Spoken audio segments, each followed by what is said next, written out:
இறந்த எஸ்எஸ்ஐ உடலுக்கு தற்போது தமிழக காவல்துறை டிஜிபி மரியாதை செலுத்தி வருகிறார். நேரலையில் பார்க்கலாம்.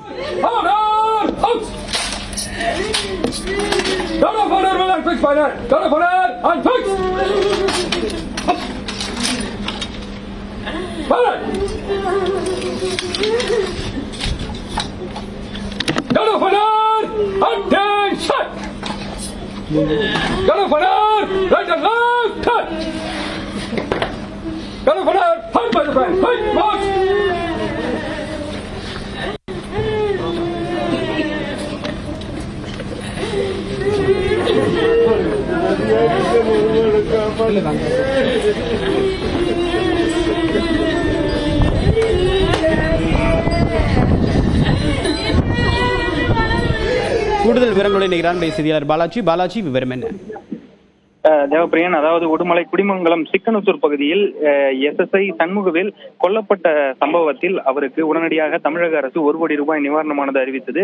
இதனைத் தொடர்ந்து தமிழக டிஜிபி சங்கர் ஜிவால் தற்பொழுது சென்னையிலிருந்து விரைந்து வந்து அவரது உடலுக்கு அஞ்சலி செலுத்தி இருக்கிறார். மலர் வளையம் வைத்து அஞ்சலி செலுத்தினார்.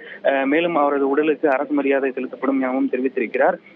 இது மட்டுமல்லாது தற்பொழுது ஏராளமான காவல்துறையினர், அதாவது குறிப்பாக சொல்ல வேண்டும் என்றால் திருப்பூர் மேற்கு, அதாவது கோவை மேற்கு மண்டல ஐஜி செந்தில்குமார் மற்றும் திருப்பூர் மாநகர காவல் ஆணையர் ராஜேந்திரன், அது மட்டுமல்லாது திருப்பூர் மாவட்ட காவல் கண்காணிப்பாளர் உள்ளிட்டோர் தொடர்ந்து அஞ்சலி செலுத்தி வரக்கூடிய சூழ்நிலையில் அனைத்து அதிகாரிகளும், அதாவது காவல்துறை அதிகாரிகள் அனைவருமே மலர் வளையம் வைத்து தற்பொழுது எஸ்எஸ்ஐ சண்முகவேல் உடலுக்கு அஞ்சலி செலுத்தியிருக்கின்றனர். இதனைத் தொடர்ந்து அவரது உடலானது தற்பொழுது உடுமலையில் அமைந்திருக்கக்கூடிய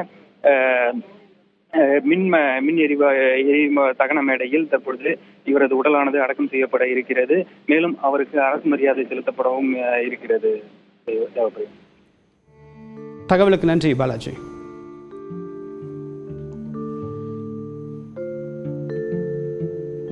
இப்ப அங்க இருக்கக்கூடிய மீண்டும் தலைமறைவாக இருக்கக்கூடிய ஒருவரை தேடக்கூடிய பணி, அவர் எங்கெங்கெல்லாம் போயிருப்பார் அப்படின்னு சந்தேகம் இருக்கா? அவரை தேடக்கூடிய பணி எந்த கட்டத்தில் இருக்கு பாலாஜி?